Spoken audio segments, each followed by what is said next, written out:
Hello दोस्तों, नमस्कार। मैं नटवर चौधरी। जैसा कि आप सभी को पता है कि 10,000 पदों पर सेकंड ग्रेड की विज्ञप्ति जल्द आने वाली है और संभवतः इसी दिसंबर में विज्ञापन जारी हो जाएगा। इसी के संदर्भ में आप सभी जानना चाहते हैं, लगातार यूट्यूब पोस्ट के माध्यम से या फिर आप फेसबुक में भी लगातार कमेंट कर रहे हैं कि किस तरह आपने सेकंड ग्रेड की तैयारी की।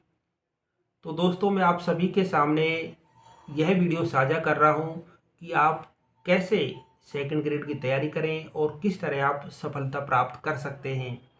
इसके लिए मैं केवल अपने ही अनुभव नहीं दे रहा दोस्तों। इसके लिए मैंने विज्ञान शिक्षा परिवार, जिसमें हर तरह की रैंक, अच्छी रैंक, मिड रैंक, हर तरह की जो रैंक बनाई है, उन्होंने किस तरह बनाई है, उन्होंने कहाँ पे कोचिंग की या सेल्फ स्टडी की, उनके माध्यम से आप यहाँ देख सकते हैं। इधर साइड में आप देखते रहें लगातार कि इधर एक आपको फ़ोटो भी दिखाई देगा और साथ में उनकी क्या रैंक आई है, कहाँ के रहने वाले हैं और कहाँ पे उनकी पोस्टिंग है और क्या उन्होंने सेल्फ स्टडी की, अगर कोचिंग की तो किस में कोचिंग की, आप सभी चीज़ें यहाँ पर देख सकते हैं लगातार। इसी के साथ मैं आपको पूरी व्यू रचना बताता हूँ कि कैसे कैसे आपको क्या क्या करना है। तो दोस्तों, शुरू करते हैं। देखिए दोस्तों, सबसे पहले आप अपने जो विचार हैं पॉजिटिव रखें, क्योंकि आप सभी में ऐसे अभ्यर्थी हैं जो कि अभी हाल ही फिलहाल में रीट का पेपर दे के गुजरे हैं। उसमें दो तरह के अभ्यर्थी शामिल हैं। फर्स्ट अभ्यर्थी ऐसे हैं जो कि रीट में अच्छे स्कोर लेके आए हैं, उनमें काफ़ी उत्साह है। लेकिन दोस्तों, रीट और सेकंड ग्रेड में काफ़ी फ़र्क है। सिलेबस में भी बात करें या फिर इसमें देखेंगे आप, वहाँ पे नेगेटिव भी नहीं थी, यहाँ पर नेगेटिव मार्क भी होता है। तो इस तरह की काफ़ी अड़चन भी आती हैं। दूसरी बात, जिनके मार्क्स कम आ रहे हैं वो बिल्कुल हताश नहीं हों। यह बिल्कुल नहीं सोचें कि रीड में जो अंक थे हमारे बहुत कम थे, क्या हम इसमें सफल हो पाएंगे या नहीं हो पाएंगे। इस तरह की बातें आपके सामने आ रही हैं। उन सभी बातों को अभी आपको एक साइड में रखना होगा दोस्तों, क्योंकि सेकंड ग्रेड का जो एग्ज़ाम है उसमें काफ़ी समय लग सकता है। कम से कम हम माने तो जून से लेकर जुलाई तक हो सकता है, जिसमें पर्याप्त समय आपको मिलेगा और आप तैयारी कर सकते हैं। अब सबसे महत्वपूर्ण जो बात है दोस्तों, सबसे पहले आपको एक टारगेट बनाना पड़ेगा। टारगेट ऐसा जिसमें आप संपूर्ण सिलेबस को, चाहे पार्ट फर्स्ट हो यानी जीके वाला और चाहे विषय वाला पार्ट हो, सभी को साथ लेकर ही चलें। और उसमें आप इस तरह विभाजन कर लें समय का। जैसे मान लो हम कोई भी शुरुआत करें, कोई भी हम पढ़ाई करते हैं, तो उसमें एक ऐसा एक आधार होना चाहिए। जैसे मान लो आपने बना लिया कि हाँ, मेरे को कम से कम 3 या 4 बार कोर्स करना है, तो सबसे पहली आपकी रचना होनी चाहिए, जो व्यू रचना है, कम से कम 100 या 120 दिन या 90 दिन, जैसा आप उचित समझें कि मैं इस सिलेबस को कर सकता हूँ। तो पहली बात यह है कि आप अपने मन में एक ऐसा माइंड सेट रख लें कि 90 से लेके या 100 दिनों में या 120 दिनों में मुझे पूरा सिलेबस एक बार तो करना ही करना है। इसके बाद दोस्तों, आपको क्या करना है, जैसे ही आपने टाइम सेट कर लिया कि डिवाइड कर लिया कि ये विषय हमको तब तब पढ़नी है, इस तरह विभाजन कर लिया, तो अगला आपका कदम ये होना चाहिए कि कोई भी टॉपिक छूट नहीं जाए। चाहे आपको वह चीज़ कहीं और से पढ़नी पड़े, लेकिन फर्स्ट बार जब आप पढ़ो तो पूरी डिटेल के साथ ही दोस्तों इसमें पढ़ें।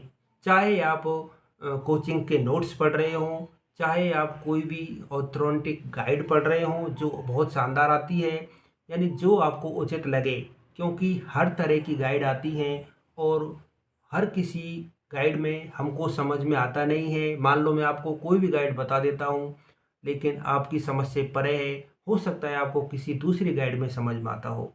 तो वो आपके ऊपर निर्भर करता है कि आप किस गाइड का चुनाव करें।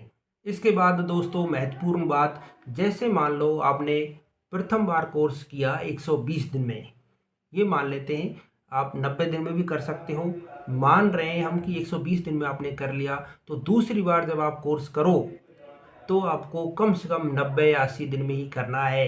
यानी जो आपने 100% हम मान लिया हम 120 दिन, तो करीब 60% लगाएं। तो उस हिसाब से जैसे 90 दिन में कर लिया या 80 दिन में कर लिया, इस तरह करें। तीसरी बार जब करें तो उसमें और आपको कम समय लेना है। इसके अलावा जो हेडिंग जो आप लगाते हो, जो टिक लगाते हो, उन पे थोड़ा ज़्यादा फोकस करें। ये आपकी एक रचना होनी चाहिए। और इसके साथ एक चीज़ का ध्यान और रखें दोस्तों, सबसे ज़्यादा जो आपको फोकस करना है, हमेशा शुरू से लेके अंत तक, जैसे प्रथम बार जब आपने पढ़ा उसके अलावा लास्ट तक आपने पढ़ा, हमेशा थ्योरी पर ही विशेष फोकस दें। कई बार होता क्या है, वस्तुनिष्ठ जो प्रश्न होते हैं उसमें अभ्यर्थी बहुत ज़्यादा उलझा रहता है। इसके अलावा लास्ट पीरियड जब आता है एग्ज़ाम का, उस समय भी क्या करते हैं, जो मॉडल पेपर होते हैं, जो क्वेश्चन बैंक जिन्हें हम कहते हैं, उनको आप क्या करते हो, लगातार हल करते रहते हो। और वहाँ पर कई खामियां ये देखने को मिलती हैं कि उनके जो उत्तर हैं, वस्तुनिष्ठ जो उत्तर हैं, उनको आप रट लेते हो और कई बार वो आ भी जाता है। मैंने कई अभ्यर्थियों से सुना है, आ भी जाता है और वो उसमें होता है गलत, तो आप वहाँ भी गलत कराते हो। तो इस चीज़ का विशेष ध्यान दें। हमेशा आप थ्योरी पर ही जोर दें। यदि आप थ्योरी पर जोर दोगे तो आपके माइंड एकदम सेट रहेगा, क्योंकि जब आपके थ्योरी ही रट जाएगी तो हल तो आप डायरेक्ट पेपर में ही करोगे, आराम से हो जाएगा। इसके अलावा दोस्तों, जिस गाइड में या जिस नोट्स में आप पढ़ रहे हैं, इसके अलावा आप और भी कोई पुस्तक उसके साथ पढ़ रहे हैं और आपको लग रहा है, आपने मान लो एक को किसी को आधार बना दिया कि मुझे अंत तक ये गाइड पढ़नी है, तो उसमें उस बुक से जो आपको महत्वपूर्ण टॉपिक लग रहे हों, जैसे मान लो उदाहरण के तौर पे हम कोई भी देखें, जैसे मान लो कोशिका देखें, कोशिका आप मान लो गाइड से पढ़ रहे हो और आपने इसके अलावा माध्यमिक शिक्षा बोर्ड की किताब है या एलन के नोट्स हैं या एसपी की जो पब्लिकेशन की गाइड आती हैं, वहाँ से आप पढ़ रहे हो उस टॉपिक को, कोशिका को, और आपको लग रहा है कि वहाँ से कई चीज़ें ऐसी हैं मोस्ट जो उसमें नहीं है, तो वहाँ पे आप इंक्लूड कर सकते हैं पेन से लिखकर। क्योंकि आपको पेपर के समय जब आप रिवीजन करोगे तो आपको बार बार नहीं भागना पड़ेगा दोस्तों। तो ये चीज़ आपके दिमाग में होनी चाहिए।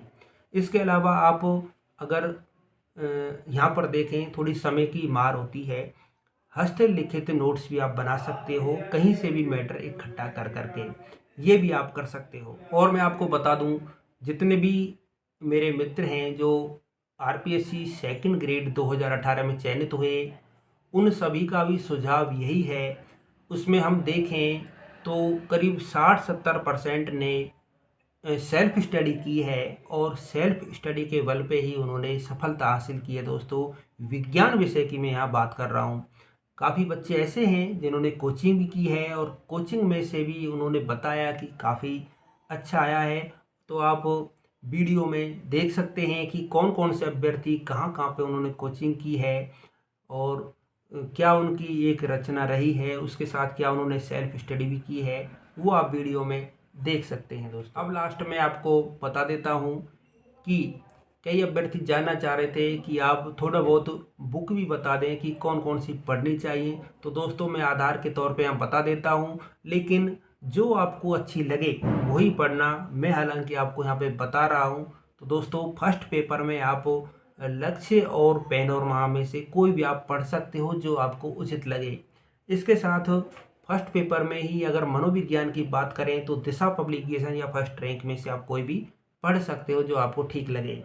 इसके अलावा करंट अफेयर की अगर बात करें तो मूंगल जो द्विमासिक आती है, इसके अलावा क्रोनोलॉजी आती है, इसमें से दोनों पढ़ सकते हो या आप कोई भी इसमें से उठा सकते हो। और यहाँ पे ध्यान रखें कि राजस्थान जो समसामयिकी होती है उस पर ही आप फोकस करें, क्योंकि राजस्थान से ही संदर्भ या प्रश्न आपसे पूछे जाएंगे जो 10 सवाल आते हैं।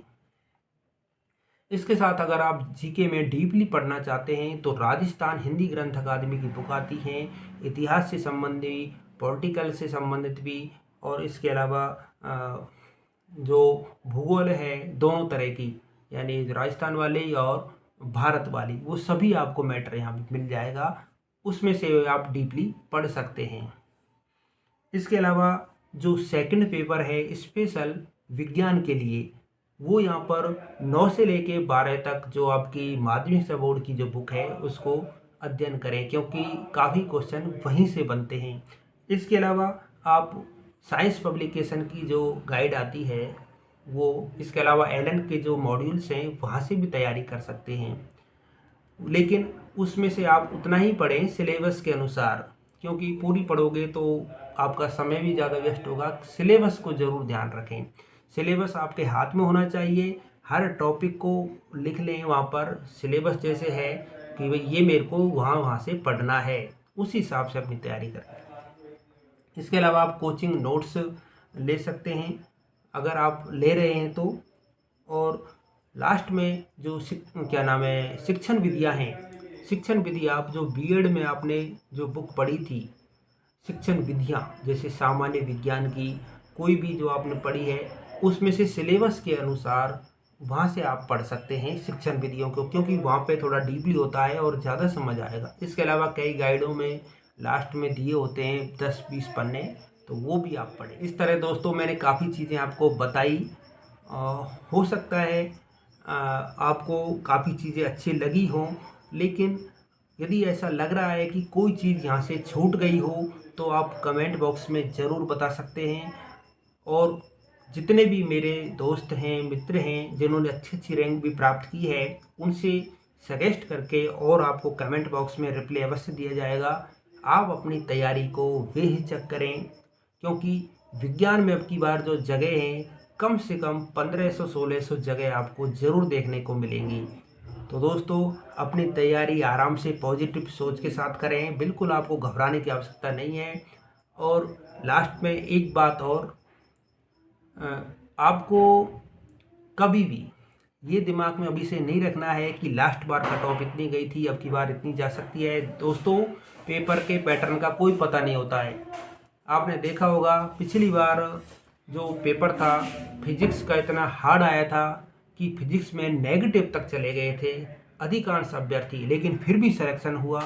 वो सिलेक्शन किसके कारण हुआ दोस्तों? जो बायो है और केमिस्ट्री उस पर पकड़ मजबूत हो, इसके साथ अपनी जो जीके पार्ट है वो मजबूत हो, क्योंकि बायो वालों की फिजिक्स वैसी कमज़ोर होती है, आपको पता ही है।